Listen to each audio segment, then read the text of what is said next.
এই ঘরেই থাকতে হবে? অন্য কোনো ভালো ঘর পাওয়া যাবে না আজকে রাত্রে? আমার কথা শুনে হেসে ওঠে অবনী। তারপর আমার দিকে তাকিয়ে বলে, দেখ, এই যে একটা ঘর পাওয়া গেছে এটাই অনেক। আজ রাত্রে আর অন্য কোথাও ঘর পাই বলে মনে হয় না। এমন কনকনে ঠান্ডায় বাইরে থাকতে পারবি তো? তাহলে বল, ঘর ছেড়ে দিচ্ছি। আমাদের দুইজনের কথা শুনছিল মনীন্দ্র। এবার সে মধ্যস্থতা করে হাহা করে ওঠে, আরে না না, কি বলছিস কি অবনী? এই কনকনে রাতে অন্য কোথাও যাওয়ার প্রশ্নই ওঠে না। একটা রাত্রি তো ব্যাপার, কোনো রকমে কাটিয়ে দিয়ে কাল সকালে বাড়ি ফিরতে পারলেই হলো। এখান থেকে বেরোলে বুঝতে পারছিস বাইরে ঠান্ডায় একেবারে জমে যাব। চল ভাই, ঘরে চল। মনীন্দ্রের কথাটা মোটেও মিথ্যা নয়। এই বাড়িতে আসার সময় যেই লোকটা আমাদের নিয়ে এসেছিল, তাকে দেখার পর থেকেই কেমন একটা অদ্ভুত লাগছিল। তাই বেশি কথা না বাড়িয়ে ঘরে ঢুকে পড়লাম। ঘরের ভেতরটায় কিছু নেই, একেবারে ফাঁকা।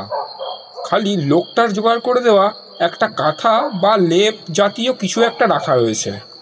ঘরের এক কোণে একটা হ্যারিকেন জ্বলছে। আমাদের সবার কাছে ব্যাগপত্র ছাড়া খালি একটা কাঁথা রয়েছে। তবে এই শীতের রাত সেই চাদর যে বাদ মানবে না আশা স্তক, সেটা বুঝতে পারছি। বাইরে থেকে গলা ভেসে এলো, অবনী লোকটার সাথে কথা বলছে। কিন্তু কেন বলুন তো? সে না হয় আমরা পাশের ঘরটাতে গেলাম না, কিন্তু ব্যাপারটা জানতে। লোকটার গলাটা অদ্ভুত খড়খড়ে শোনালো। সেভাবেই অবনীকে উদ্দেশ্য করে বোধহয় বলল, বাবুরা, ওই ঘরের ব্যাপারে আপনাদের বেশি কিছু জানতে হবে না। আপনাদের না জানাই ভালো। তবে আবার আপনাদের সাবধান করে দিচ্ছি, রাত্রিবেলা যদি কোনো শব্দ শুনতে পান, তবে ঘরের দিকের সেই জানলাটা ভুলেও খুলবেন না। আর বাইরে বেরিয়ে আসার তো কোনো প্রশ্নই হয় না। একটু সাবধানে থাকবেন। নেহাত কিছুটা টাকার প্রয়োজন। আপনাদেরও রাত কাটাবার একটা জায়গার প্রয়োজন। তাই বাধ্য হয়ে বাড়িটা ভাড়া দিলাম। না না, আপনি চিন্তা করবেন না, আমরা ওই ঘরের দিকে যাব না। আমরা কোনো রকম এই রাতটা কাটিয়ে সকালেই ঘর চলে যাব। ঢোকার সময় দেখেছি বাড়িটা একতলা, পাশাপাশি দুটো ঘর, সামনে টানা বারান্দা। আমাদের ঘরে আছে দুটো জানলা, একটা বাইরের দিকে খোলে আর একটা দুটো ঘরের মাঝে। কথাবার্তা বলার সুবিধার্থে কোথায়। ঘরটা পাকাপোক্ত হলেও এখন যেন ব্যবহারের অভাবেই কিছুটা রকচটা হয়ে এসেছে। ঘরের মধ্যেটা একটু অন্ধকার হলেও ভেতরটা কেমন একটা সোদা সোদা গন্ধ।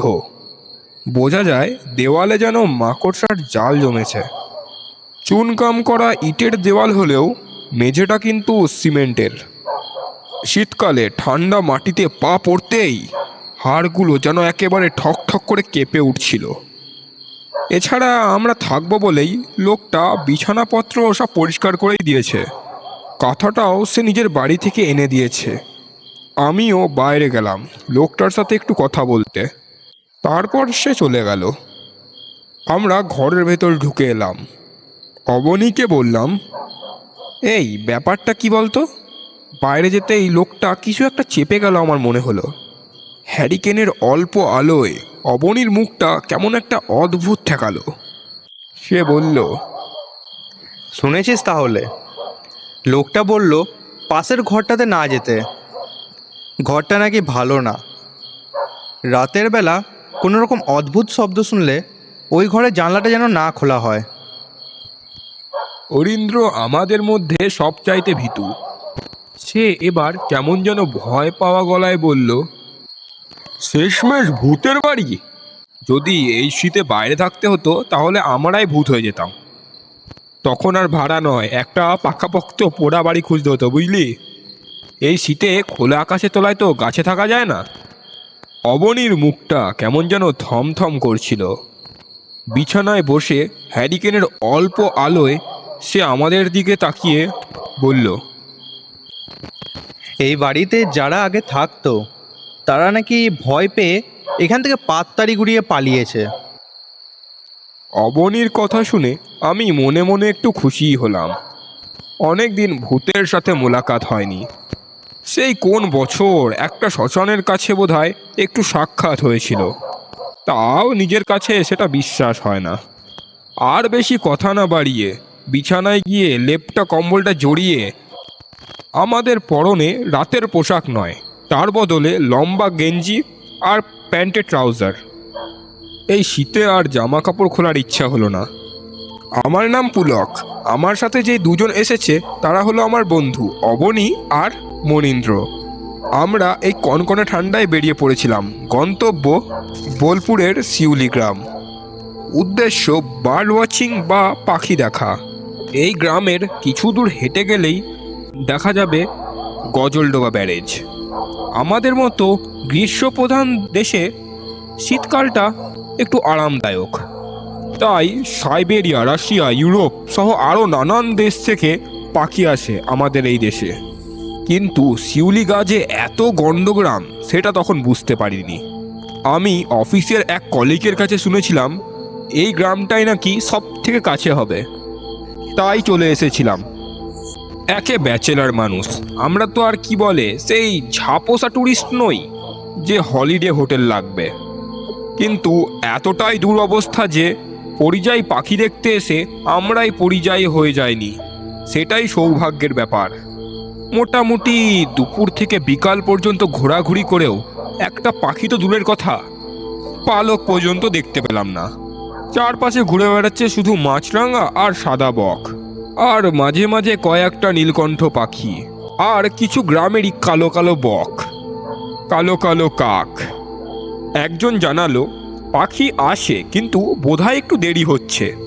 তবে গণ্ডগ্রামের কিন্তু একটা ভালো দিকও আছে, যেদিকে চোখ যায় প্রকৃতির সবুজ দৃশ্য দেখতে কিন্তু খুব একটা খারাপ লাগছিল না। গজলডোবার ব্যারেজ থেকে গ্রামের সরু পথ ঢুকেছে ভেতর দিকে। তার চারপাশে বিস্তৃত জমি, বহু দূরে একটা জঙ্গল মতো জায়গা। তালকানার মতো সারাদিন এদিক ওদিক ঘুরতে ঘুরতে যখন সন্ধ্যার দিকে, তখন আমরা একটা ধানের আলের মতো জায়গায় দাঁড়িয়ে আছি। আমরা পথ হারিয়েছি। গ্রামের দিনের আলো থাকতে থাকতে যে দৃশ্য আমাদের চোখে পড়ল তা যত মনোরম আর মনোভূতকর, রাতের অন্ধকার যতই গভীর হতে থাকে তখনই সেই দৃশ্য পাল্টে যায় ধীরে ধীরে। যে মানুষ গ্রামে দিনের সৌন্দর্য উপভোগ করতে যায় তার সন্ধ্যার আগেই সেখান থেকে ফিরে আসা প্রয়োজন। আমাদের ক্ষেত্রে ওটাই হয়েছিল সবচেয়ে বড় ভুল। অন্ধকার ততক্ষণে চারিদিকে নেমে এসেছে। কোনো রকমে জমির আল ছেড়ে আমরা গ্রামের পথে পা বাড়ালাম। তারপর শিউলিগ্রাম বাস স্ট্যান্ড যাওয়ার বদলে কখন যে আরও গ্রামের ভেতরে ঢুকে পড়েছি মনে নেই। ভাগ্যিস লোকটার সাথে দেখা হয়েছিল। শুয়ে থাকতে থাকতে এক সময় অনিন্দ্র বলল, এ ভাই, একটা শব্দ আসছে না রে? মনে হচ্ছে ওই ঘরের ভেতরে কোথাও একটা যেন একটা ইঁদুর দৌড়ে বেড়াচ্ছে। অবনী লেপে মাথা মুড়িয়ে দিয়েছিল, সেভাবেই গমগমে গলায় বলল, করছে করুক, ইঁদুরের কি ঠান্ডা লাগে না? তা আমাদেরও লাগে, তাই আমাদের লেপের তলা থেকে বেরোনো উচিত না। জ্বালাস না তো, চোখ বোঝ। আমি কিন্তু কিচ্ছুই বললাম না, চোখ বুজে রইলাম। এইদিকে মনীন্দ্র শুয়ে থাকতে থাকতেই মাঝে মাঝে কেমন যেন একটা উসখুস করছে। বিছানার এক পাশে মনীন্দ্র আর অন্য পাশে আমি, আর মাঝখানে অবনী। বেশ খানিকক্ষণ এইভাবে উসখুস করার পর এক সময় অবনী লেপের ভিতর থেকে মাথা বার করে কেমন একটা সুরে বলল, এ কি, বাইরে ওরকম ভাবে বসে আছিস কেন? কথাটা শুনে আমিও তাড়াতাড়ি লেপের ভিতর থেকে মাথা বার করলাম। প্রথমটা কিছুই দেখতে পেলাম না, তারপর হ্যারিকেনের অল্প আলোয় দেখতে পেলাম মনীন্দ্রর মূর্তিটা বিছানায় চুপ করে বসে রয়েছে। মনীন্দ্র আরও একটুখানি চুপ করে থেকে বলল, ও ও ও, ওই ওই জানলাটা, ওই দেওয়ালের ওপর জানলাটা, ওপারে কেউ দাঁড়িয়ে আমাদের দেখছে। কথাটা বলতে বলতে মনীন্দ্র হাতটা তুলে দেখালো জানলাটার দিকে। এটা সেই জানলাটা যেটা দিয়ে পাশের ঘরে দেখা যায়। এই জানালাটার কথাই লোকটা বলে দিয়ে গিয়েছিল। অবনী একটু ধমকে উঠে বলল, ওই, এটা মজা করার সময় নয়। কে না কে চিনি না জানি না, সে কি যেন বলে গেছে, তাই নিয়ে তুই আমাদের সাথে এরকম মস্করা করছিস। শুয়ে পড় বলছি। মনীন্দ্র কিন্তু শুলো না। আমিও ততক্ষণে বিছানার ওপর উঠে বসেছি। মনীন্দ্র এখনো ওই জানলাটার দিকে তাকিয়ে আছে। এবার আমি বলে উঠলাম, এ মণি, কি হয়েছে বলতো? ওই জানলাটার উপরে কি আছে? মনীন্দ্রর গলা কেমন যেন কাঁপতে লাগলো। বেশ বুঝতে পারছি সে ভীষণ ভয় পেয়েছে, কিন্তু সে তো অকারণে ভয় পায় না। মনীন্দ্র আবার বলল, আমি সত্যি বলছি পুলক, ওই জানলাটার ওপারে কেউ একটা দাঁড়িয়ে আছে। ওই জানলাটার ওপারে দাঁড়িয়ে ও আমাদেরকেই দেখছে। আমি বলতে যাচ্ছিলাম, কিন্তু জানলাটা তো বন্ধ রয়েছে। তার আগেই অবনী এবার কেমন যেন একটা রেগে উঠল। লেপ থেকে বেরিয়ে বিছানার বাইরের দিকে দুটো পা ঝুলিয়ে বলল, শুধু শুধু রাতে এত মস্করা করছিস কেন? এমনিতেই প্রচণ্ড ঠান্ডা, তার ওপর তোরা যদি সারা রাত মস্করা করে কাটিয়ে দিস, তাহলে গোটা রাতটা আমাদের জেগে কাটাতে হবে।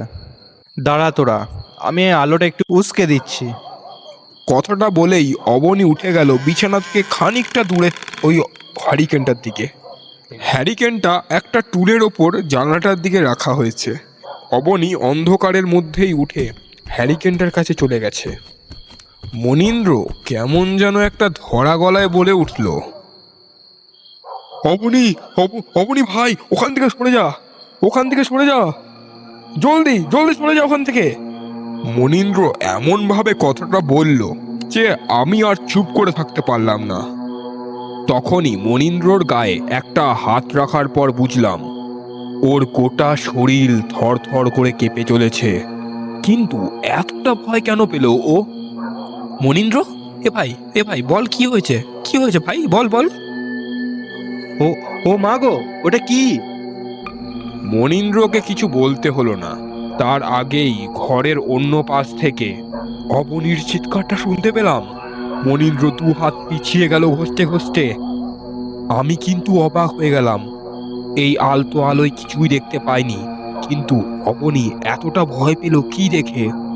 ও তখনও ভয়ে হ্যারিকেনটা হাতে নিয়ে থরথরিয়ে কাঁপছে। ওর দৃষ্টি ওই জানালার দিকেই। ওই জানলাটার উপরে সত্যি কে যেন একটা আছে। সত্যি কেউ একটা আছে পুলক। এবার আমার অবাক হওয়ার পালা। স্পষ্ট দেখছি জানালাটা তো তখনও বন্ধই রয়েছে, কিন্তু তেরচা হয়ে পড়া হ্যারিকেনের আলো ওই জানালার পাল্লার ওপর অন্ধকারটুকুও ভেদ করতে পারেনি। তার বদলে যেন জানলার গলাদগুলোর ভেতরে ওপাশের একটা প্রাচীন ঘরে জমা থাকা অন্ধকার আরও গভীর হয়ে জানলার পাল্লা দুটোকে পর্যন্ত আড়াল করে রেখেছে। কিন্তু তার ভিতরে ওরা দুজন এমন কি দেখতে পেল যেটা আমি দেখতে পেলাম না? ওদের দুজনকে দেখে বোঝা যাচ্ছে ওরা কেউ মিথ্যা কথা বলছে না। ও ও হাসছে কেন? ও হাসছে কেন? আমাদের দেখে ও হাসছে, আর মুখের কষ বেয়ে রক্ত বেরোচ্ছে। কাপা কাপা গলায় অবনীর কথাগুলো শেষের দিকে কিছুই শোনা গেল না। ও ততক্ষণে বিছানা থেকে নামতে শুরু করেছে। আমি কেমন যেন থতমত খেয়ে গেছি। অবনী, মনীন্দ্র দুজনেই ভয় পেয়ে যেন কাঁপছে, অথচ আমি কিছু দেখতে পাচ্ছি না। সেই লোকটার বলা কথাগুলো মনে পড়ে গেল। বলেছিল ওই ঘরে কিছু একটা আছে। রাতের বেলা ওই ঘরের জানালাটা যেন না খোলা হয়, কিন্তু জানালা না খুললে বুঝবো কি করে ওপাশের ঘরে আসলে কে রয়েছে? আমি অবাক হয়ে দেখলাম মনীন্দ্র আর অবনী হ্যারিকেনটার ঠিক পেছনে গিয়ে আলোতে দাঁড়িয়ে আছে। আর আর এবার আর এবার ওদের দৃষ্টি জানালাটার দিকে নয়, ওদের দৃষ্টি ঘরের দরজাটার দিকে। আর ঠিক তখনই একটা দমকা হাওয়ায় ঘরের দরজাটা অদ্ভুত শব্দ করে খুলে গেল। একটা অদ্ভুত মেয়েলি হাসি যেন ভেসে এলো কোথা থেকে। আমি চিৎকার করে বললাম, বাইরে ওটা কে দাঁড়িয়ে, বাইরে ওটা কে দাঁড়িয়ে? ওই লোকটা, নিশ্চয়ই ওই লোকটা। আমার তখনই সন্দেহ হয়েছিল ও আমাদেরকে ভয় দেখানোর জন্য এটা করছে। ওই লোকটা একটা চোর। আমার কথা শেষ হতে না হতেই অদ্ভুত একটা ব্যাপার ঘটে গেল। ঘরের জানলাটার কাছে যেন কি একটা পরিবর্তন হয়ে গেছে।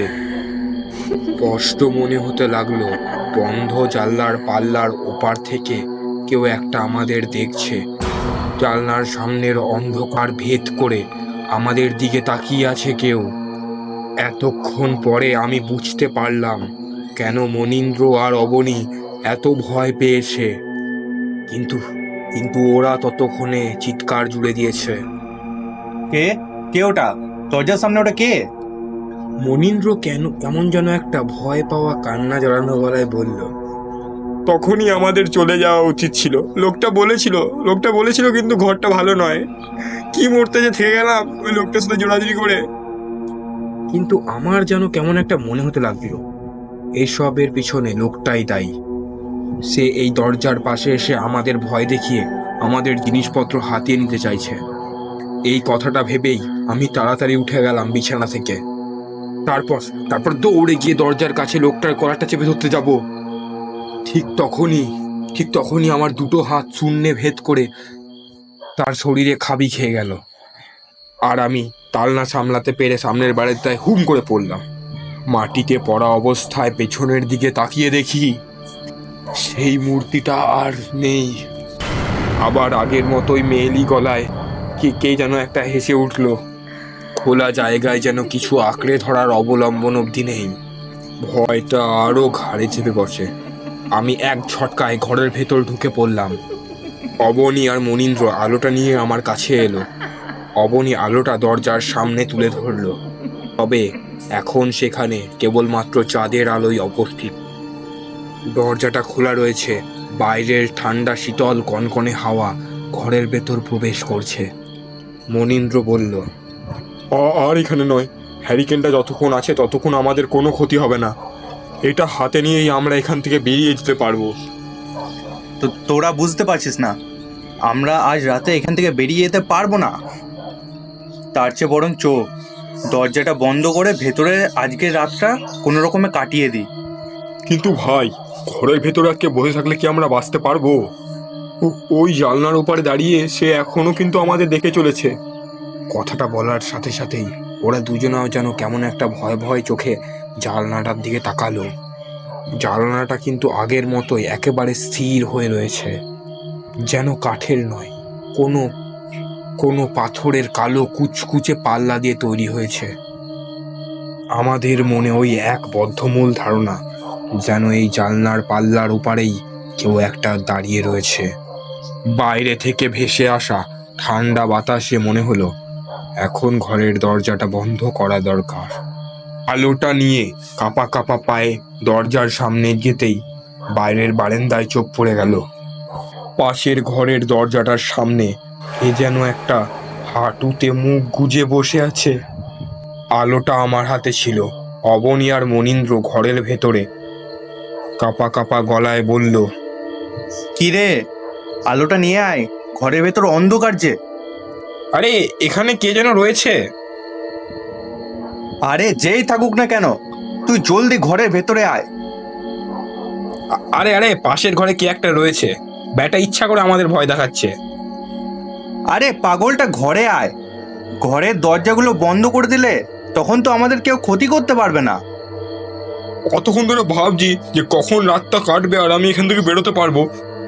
আরে দাঁড়া তো, ভূত ছুত সব বুঝলু কি? ওই লোকটা না আমাদের ভয় দেখানোর জন্যই এইসব কথা বলেছে। ওর নিশ্চয়ই কোনো মতলব আছে। চাঁদের আলোয় গ্রামের একটু দূরেই মাটির পথটা দেখা যাচ্ছে। এদিকে ওদিকে কটা গাছপালা যেন যক্ষের মতো পাহারা দিয়ে চলেছে এই গোটা বাড়িটাকে। হঠাৎ অবনীর গলায় একটা ভয়ার্ত চিৎকার শুনতে পেলাম। এই পুলক, পুলক, জলদি ঘরে আয়। জানলার পাল্লাটা যেন নিজে থেকেই খুলে যাচ্ছে। পুলক, পুলক, তাড়াতাড়ি ভেতরে আয়। ঘরের ভেতরে ঘুরে তাকাতে গিয়েই আমার চোখটা চলে গেল পাশের ঘরের দরজাটার দিকে। সেখানে ওই মূর্তিটা আর নেই। তার মানে নিশ্চয়ই বেটা ঘরের ভেতর ঢুকে জানলাটাকে খুলে ভয় দেখানোর চেষ্টা করছে, আমাদের বিভ্রান্ত করতে চাইছে। কিছু একটা করতে হবে, কিছু একটা করা দরকার। কিন্তু পাশের ঘরের দরজার কাছে সেই ছায়ামূর্তি তখনও দাঁড়িয়ে। লোকটা বলেছিল যদি পাশের ঘরে কোনো ডাক শুনি তাহলে ঘরের জানালাটা না খুলতে। নির্ঘাত আমাদেরকে ভয় দেখানোর চেষ্টা করছে। এখানে নিশ্চয়ই কোনো চোরা কারবারি হচ্ছে।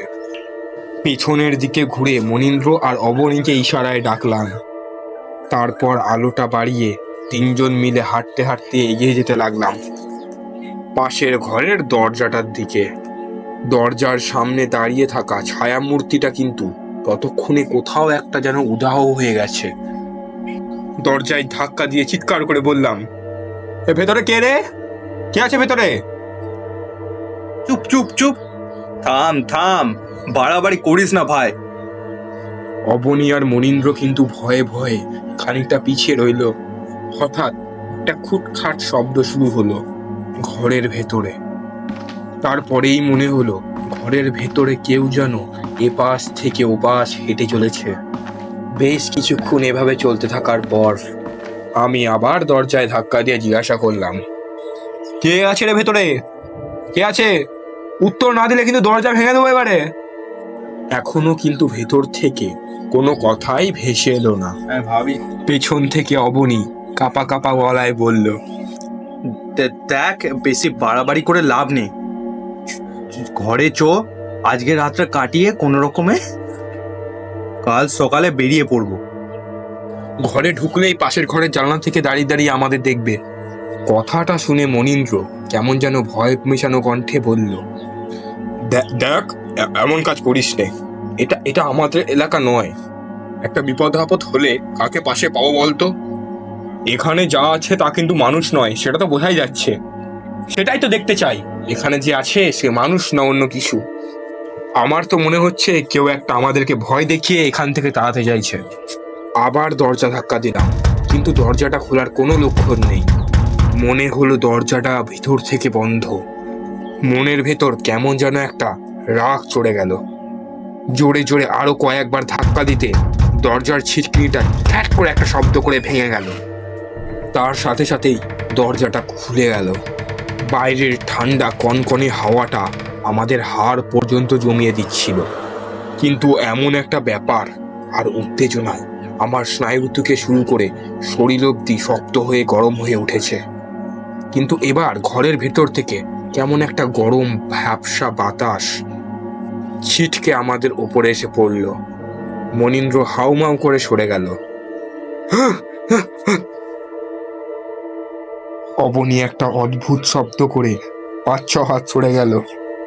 ওরে বাবা রে! আমি চুপচাপ ঠাই এক জায়গায় দাঁড়িয়ে রইলাম। ভেতরের দিকে তাকিয়ে আমি একটা ব্যাপার দেখতে পেয়েছি। ঘরের ভেতরে জানালাটার কাছে কেউ যেন একেবারে চুপ করে দাঁড়িয়েছিল। দরজাটা খুলে যেতেই সে অন্ধকারে হাওয়ার সাথে ঠিক যেন কোথায় মিশে গেল। কে যেন আমাকে ভেতরে আহ্বান করছে।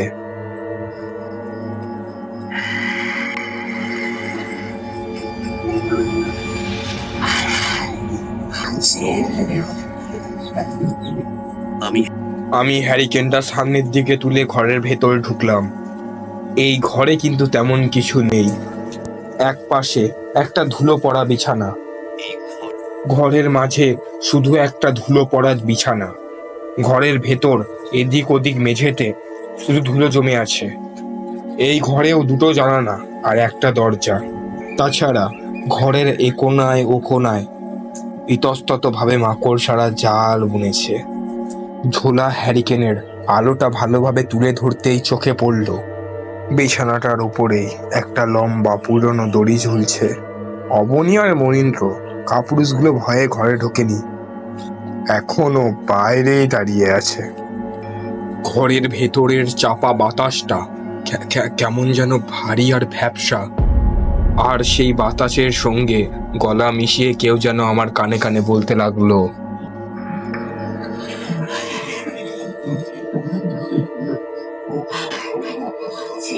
আমি যেন আনমনে আস্তে আস্তে বললাম, আমি এসেছি, আমি এসেছি। একটা ব্যাপার এর মধ্যে আমার চোখে পড়েছে। মেঝের ওপর পুরো ধুলোয় জমা আমার পায়ের ছাপ। তবে ঘরের ভেতর আরো একটা পায়ের ছাপ রয়েছে, খালি পা। ঠিক বিছানার কাছ থেকে পায়ের ছাপটা গেছে সেই জানালা পর্যন্ত, আবার জানালা থেকে ফিরে এসেছে বিছানার কাছে। বিছানার ওপরেও সেই একই অস্পষ্ট পায়ের ছাপ দেখতে পেলাম। মেঝে থেকে মাথাটা উপরে তুলেই দেখলাম একটা মৃতদেহ ঝুলছে ছাদ থেকে। লম্বা কালো চুলে অর্ধেক মুখটা ঢাকা, রক্তে জমা চোখ দুটো ঠিকরে বেরিয়ে আসছে আমার দিকে। শরীরটা কালচে হয়ে পড়েছে, পা দুটো টান টান। আমি ভরতের মতো পাথর হয়ে গেছি। পেছন থেকে একটা ক্যাচ ক্যাচ শব্দ তুলে বুঝতে পারলাম দরজাটা বন্ধ হয়ে আসছে। আমি এবার এই ঘরেই বন্দি হয়ে যাব। ঠিক এমন সময়, চলে আয় পুলক, চলে আয়, চলে আয়, চলে আয়। অবনী তীব্রভাবে ঘরে ঢুকে এসেছে। সে আমার হাতটা ধরে তীব্রভাবে টানতে টানতে বাইরে নিয়ে যেতে লাগলো। বাইরে চলে আসলাম আমরা। বাইরে আসতেই দরজাটা ঠিক আমাদের মুখের সামনে দুম করে বন্ধ হয়ে গেল। সেই রাতে মনীন্দ্র আর অবনী অনেক কথা জিজ্ঞাসা করেছিল, কিন্তু আমি আর একটাও কথা বলিনি, বলতে পারিনি। আমরা তিনজনাই ঘরে ফিরে আসলাম। বাকি রাতটা লেপের তলায় শুয়ে কাটিয়ে দিলাম, কিন্তু কারোরই চোখে ঘুম এলো না। পরদিন সকালে লোকটাকে আমরা তিনজনে চেপে ধরলাম। আমি জিজ্ঞাসা করলাম এখানে কেউ আত্মহত্যা করেছিল কিনা। মনীন্দ্র আর অবনী হতবাক। শেষে লোকটা চোখের জল ফেলে স্বীকার করেছিল, আমার মেয়েটা গলায় দড়ি দিয়েছিল, কত কষ্ট পেয়ে মরেছিল মেয়েটা। আমার মনে হয় আপনার মেয়ে এখনো মুক্তি পায়নি। আপনি একটা কাজ করুন, ওই ঘরে যে সমস্ত জিনিসপত্র রয়েছে এখনো, ওই বিছানা, ওই দড়িটা সবকিছু পুড়িয়ে ফেলুন। আর তারপর একটা পুরোহিত দেখে একটু পুজো টুজো করান। বেচারি আপনার মেয়েটা এখনো কষ্ট পাচ্ছে। আপনার মেয়ের দম বন্ধ হয়ে আসছে ওই ঘরে। তুমি দেখেছো বাবা, তুমি দেখেছো আমার মেয়েটার বড় কষ্ট। কই, আমায় তো কোনোদিন দেখা দেয়নি সে। কারোর মুখেই আর কোনো কথা শুনল না। সবাই চুপ করে দাঁড়িয়ে রইলাম। সকালেই আমরা তিনজনা ফেরার পথ ধরলাম। লোকটাও আমাদের ছেড়ে দিতে যাচ্ছিল বাস স্ট্যান্ড পর্যন্ত। হাঁটছি এমন সময় মনীন্দ্র চেঁচিয়ে ওঠে, ওই দেখ, ওই দেখ। চকাচকি। এই শেরলক না? আকাশে এক ধরনের পাখি ষাঁড় বেঁধে উড়ে যাচ্ছে। চোখ কুঁচকে দেখলাম, সত্যি শেল্ডার বটে।